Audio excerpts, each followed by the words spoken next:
Welcome to Hebrew 1:12, Hebrew 2. We're reading 21 today. There was a mistake when I put the schedule in, and for some reason I have an overlap. So the reading today was 6, 7 through 15. So rather than try to fix it, we'll just do this, go over it again. And it is an important section. And Yahweh said, I will destroy Ha'adam, or wipe out Ha'adam, whom I have created from upon the faces of the Adamah, from Adam to Behemoth, from Adam to beast, to Remesh, creeping thing, to bird of the heaven. And when you have when you have the here, the construct gets the too. So the bird of the heaven, because I regret that I have made them. And so notice the Ha'adam is being treated as all of humanity. I think that's going to be important because the question is, does it include or exclude Adam? And I think it would have to include Adam. But Noah. Instead of Noah getting what he deserves, he finds grace. Now, notice that Noah and grace are an inversion of each other. When you look at the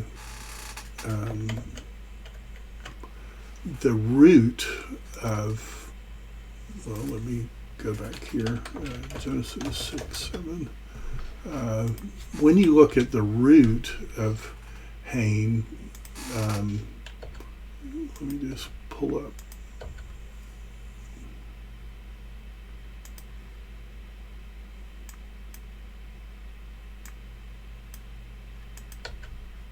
There we go. When you look up Hain, and you look up the related words for Hain, these are the related words. Good, you can see that. Favor, Hiname, for nothing. Noah, for no good reason other than God's mercy. Found great. Sorry, I have a little problem here. Hanun, gracious. Hinina, Tehina. This, I believe it's this word. It's one of these two words that appears in Zechariah 12:10. Where it says, I'll pour out a spirit of Tahinun or Tehina, I don't know which, but it says, and they will look on me whom they have pierced. So it isn't, I'm pouring out where they're getting, good things that they've earned, but rather I'm pouring out grace. They've pierced me. Zechariah 20:10, but I'm giving them grace. So it seems to me it's fairly important that we see this as grace, as for nothing. And let me transition back here and get it on my monitor. So good. Noah found exactly what he didn't deserve. If we are right in reading this story, Noah's family is actually the most guilty of all, and yet God is not giving him what he deserved. He's giving him grace. That seems very important in this story to me, that we would read it that way. These are the Toledoth. So we have done a Bible word study on this before, And when you look at the root of the word, it's all about having a baby, giving birth, and what that means is, let me just put ACOT back up, is that Noah found grace, and then the baby that had was Noah was a righteous man. That's how all the Toledos work, in my opinion. That the Toledos are before you have the Toledos, you have some fact introduced, and then the Toledos shows you how that fact worked out. And so Noah finds exactly what he doesn't deserve, and the result is he's a righteous man. He's perfections. Notice that when we get to 9, that the word perfections is actually plural. Got your eem ending. In his generation. Then you've got your Asna, big break. With Elohim, Noah walked. So just like Enoch walked with God, when God gives grace, that's what happens. People walk with God in peace. Noah fathered, so notice that's a hiphil, so it's causative. Noah fathered 3 sons. Shem, his name means the name. Ham means hot. And then Japheth means broad. You can't see it there, but if you do the word search, and let me make this bigger. You do the word search, you see broadness, openness, spaciousness. Let me get back to ACOT. And then here we have an interesting word. The world was corrupted before the Elohim, and the world was filled with Hamas. God wanted the world to be filled with God lovers, but Adam and Eve rebelled, and so the result is that the whole earth had corrupted itself. Now, if we look at Bible Works and we look at this word corrupted, and we just do a lemma search, this is an interesting word because it occurs in the Noah's Ark story that we're reading. It appears in 9:11. There will never be again a flood to destroy the earth. It occurs in the Sodom and Gomorrah story. I will not destroy. We can do this in English if you want to. We are about to destroy this place. It's also in that they are corrupt. Notice there is, the fool says in his heart there is no God. They have caused corruption. They do abominable things.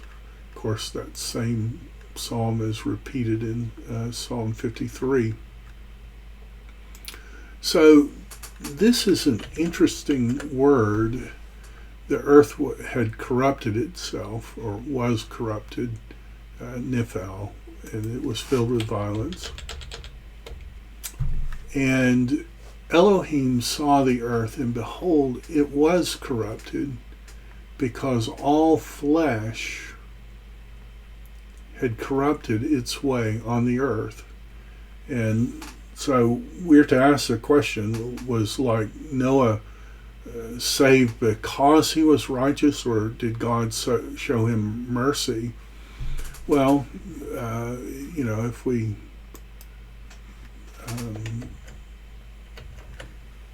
if we go to the Targum of 8, we're reading it, Noah found grace, and then the grace produced the righteousness. But look how the Jerusalem Targum does it. But Noah, because he was righteous, found favor. And same with Pseudo Jonathan, but Noah, who was righteous, found favor. I think that's missing how you're supposed to read this, but it is a way that people have read this story before, so it's an issue there. Elohim saw the earth, and behold, it was corrupted. Notice again, Niphal there, it was corrupted because all flesh. Well, doesn't that imply that God had somehow made Noah more than just flesh, that he had given him a new heart, and that new heart was obedient and right while his flesh was still tainted with evil? All flesh is destroyed, corrupted its way on the earth. And Elohim said to Noah, the end of all flesh is coming before me. I can see what's going to happen, because the earth is filled with violence from before them. So the them is the flesh, I think, Adam in his flesh. And behold, I am destroying them with the earth. They corrupted the earth. I'm going to destroy them with the earth. It's a picture, I think, in terms of the meta-narrative of God saving us. We should be destroyed, but we're not, because God is being gracious to us. We find grace in God's eyes. Make for yourself a tebah, woods, trees of gopher, nest. So this is kind of an interesting word. You will make the tebah, and you will cover it from the house and from the outside with kofir. So if we go to, well, I suppose we could do this in Logos. That would probably be more helpful, because I think most of you use Logos. We can see that this word occurs 28 times, but the two places, the two stories it occurs are here. Make for yourself a tebah, but then it occurs in Exodus 2:3. Make a basket. This is Moses being saved, and so the salvific space of the ark is being reduced to the salvific space to save the deliverer, who then will be God's means to save all of Israel. You do have this word nest as well. It's like a bird's nest. Make it of nest. And then if we do the word study, room, so it's done 13 times. Most of the time it's translated nest, bird's nest, or a compartment. So I'm not sure what that implies. I want to believe exactly what God's word says, but I also don't want to put words in God's mouth. Nest, you will make it, the tebah, and you will cover, and this is that same Yom Kippur word, like the day of covering. the mercy seat on the Ark of the Covenant is called the kipperet, the covering. You will cover it outside and inside. This is exactly what Moses' mother does, and I think she knew the Noah's Ark story and from oral tradition. And she said, well, if I've got to throw him in deadly waters, I'll build an ark around him and he'll be saved. And I think that's what she did. So that's what I have for you today. I will post this video and I'll put the quiz up. You can just email me once you've watched once you've translated and then watched the video, and put the quiz just in my mailbox, and should be out of COVID protocol on Friday, and so looking forward to having our face-to-face class then. I'll see you then. All the best.